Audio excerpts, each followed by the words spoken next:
오늘 우리가 함께 볼 하나님의 말씀은 요한계시록 1장 17절부터 20절까지 말씀입니다. 요한계시록 1장 17절부터 20절까지 말씀. 요한계시록 1장 17절부터 20절까지 말씀 제가 봉독하겠습니다. 내가 볼 때에 그의 발 앞에 엎드려져 죽은 자 같이 되매 그가 오른손을 내게 얹고 이르시되 두려워하지 말라. 나는 처음이요 마지막이니 곧 살아있는 자라. 내가 전에 죽었었노라. 볼지어다 이제 세세토록 살아있어 사망과 음부의 열쇠를 가졌노니 그러므로 내가 본 것과 지금 있는 일과 장차 될 일을 기록하라. 내가 본 것은 내 7손의 7별의 비밀과 또 7 금촛대라. 7별은 7 교회의 사자요 7 촛대는 7 교회니라. 아멘. 그리스도인이라면 누구나 현실에 대한 어려움 때문에 고민하고 갈등했던 적이 있을 것입니다. 어떤 순간들이 있을까요? 주일 예배나 수요 예배를 결단했는데 때마침 직장에서 중요한 일로 출근하라는 이야기를 듣게 됩니다. 또 집안에서 큰 행사가 생겨서 참석을 해야 할 때도 있죠. 친구와의 만남이나 여행 같은 사적 약속이나 만남들이 휴일이나 주말에 많이 잡히기도 합니다. 그래서 이런 순간이 오면 좀 난처하고 갈등이 됩니다. 예배를 드리러 가야 하는데 또 예배를 빠져야 할 만한 상황이 찾아오니 고민하는 것이죠. 그런데 차라리 이런 상황들은 쉽습니다. 조금 더 어려운 경우들이 있습니다. 바로 내용에 대한 것입니다. 삶의 기준이나 원리에 있어서 갈등하는 것이죠. 예를 들면 범사에 감사라는 말씀 앞에서 불평과 불만으로 가득한 그런 마음이 찾아왔을 때 우리는 심하게 갈등합니다.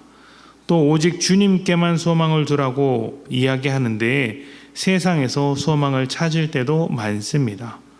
이런 것은 눈에 확 드러나진 않지만 세상 속에서 우리가 항상 겪고 있는 갈등입니다. 세상은 우리가 가야 할 방향을 반대합니다. 이러한 반대로 가득한 세상 속에서 믿음으로 살아가는 것은 쉬운 일만은 아닐 것입니다. 갈등을 겪고 핍박을 당하기도 하고 우리를 넘어뜨리려는 세상 때문에 상처를 당하기도 합니다. 때로는 믿음이 바닥까지 끌고 우리의 믿음을 바닥까지 끌고 내려가서 괴롭히는 경우도 있습니다. 이런 일들을 겪게 되면 믿음 생활에 대한 복잡한 생각이 들기도 하죠. 이럴 때 우리에게 필요한 것이 무엇일까요? 위로와 소망, 그리고 하나님의 뜻과 계획에 대한 구체적인 그림일 것입니다. 왜 우리가 이러한 현실을 겪으며 이 갈등을 지난 후에는 무엇을 얻을 수 있는지, 우리가 도달하게 될 그 자리에는 무엇이 있는지, 또 그 과정에서 어떤 일들이 벌어지게 되는지 이해할 수 있다면 세상에서의 어려움을 이겨내는데 큰 도움이 될 것입니다. 요한계시록은 바로 이런 목적으로 기록된 것입니다. 요한이 반모섬에 유배를 당했을 때 그곳에서 예수님의 말씀을 환상으로 보았고 그 환상의 내용을 교회들에게 편지로 써 주었습니다. 편지의 내용은 암호와 같은 언어들로 기록되어 있기 때문에 읽기에 따라선 아주 두렵고 무서운 내용이라고 오해할 수 있습니다. 제가 예전에 중등부 사역을 할 때 중학생들 중에는 이 요한계시록 읽고 이상하다, 무섭다, 괴상하다라고 이야기한 아이들도 있었는데 아마 그 언어를 있는 그대로 받아들였기 때문이겠죠. 그런데 우리를 위해 십자가에 달려 죽으신 예수님께서 우리를 두렵게 하려고 이런 말씀을 하신 것은 아닐 것입니다. 분명히 그럴 리가 없죠.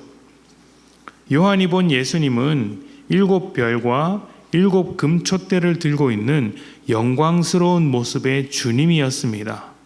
여기서 7별과 7 촛대는 모두 교회를 상징하는 것입니다. 예수님은 교회의 주인이시며 교회를 붙잡고 지키시는 분이시고 또 위로하시며 도우시는 분이시다. 교회의 주인으로서 예수님은 지금 교회를 책임지고 계시다. 이 말씀을 하고 계시는 것입니다. 특히 로마 시대는 교회가 핍박받는 시대였습니다. 사도들이 죽었고 수많은 성도들이 순교를 당하거나 핍박을 겪었습니다. 사회에서 배척당하기도 했습니다. 그 누구보다 위로와 격려와 도전이 필요했습니다. 그래서 교회의 주인 되신 예수님은 요한을 통해 순교의 시대를 살아가는 교회에게 소망과 회복의 메시지를 주시려고 이 편지를 쓰게 하시는 것입니다. 그리고 우리에게도 똑같은 위로와 소망 그리고 회복을 주시고자 하는 것이죠. 교회는 세상에게 버려진 것 같아 보이지만 예수님의 손에 붙잡혀 있습니다. 성도는 갈등과 핍박과 어려움 속에 있지만 예수님께서 이끌고 가시는 인생을 살고 있습니다. 이 모든 내용들이 요한계시록에 있는 것이죠. 내가 너희의 주인이다. 내가 너희를 책임지고 있다. 순교의 시대를 살고 있지만 반대하는 세상 속에서 살고 있지만 나는 여전히 너희와 함께하고 있다. 그리고 내 일을 멈추지 않을 것이다. 아무도 이 일을 방해할 수 없으니 너희도 이 길을 함께 가야 하지 않겠느냐. 이것이 요한계시록의 메시지입니다. 우리의 주인 되셔서 끝까지 책임지시는 예수님께서 우리를 일으키시고 걷게 하시며 회복하실 것입니다. 부족한 것을 채우실 것입니다. 쉬게 하실 것입니다. 넘어진 자리에서 위로하실 것입니다. 오늘 우리와 함께 하시는 예수님, 우리를 책임지시는 주님이시기 때문입니다. 그러니 우리는 세상을 바라보지 않고 오직 주님께만 소망을 두며 이 세상에서 승리합시다. 그렇게 할 때에 요한계시록에서 주시고자 했던 그 모든 은혜가 우리의 삶에 넘칠 것입니다. 세상에 대하여 승리하며 오직 주님의 책임 아래서 살아가는 복된 여러분 되시기를 축복합니다. 우리 함께 기도하겠습니다.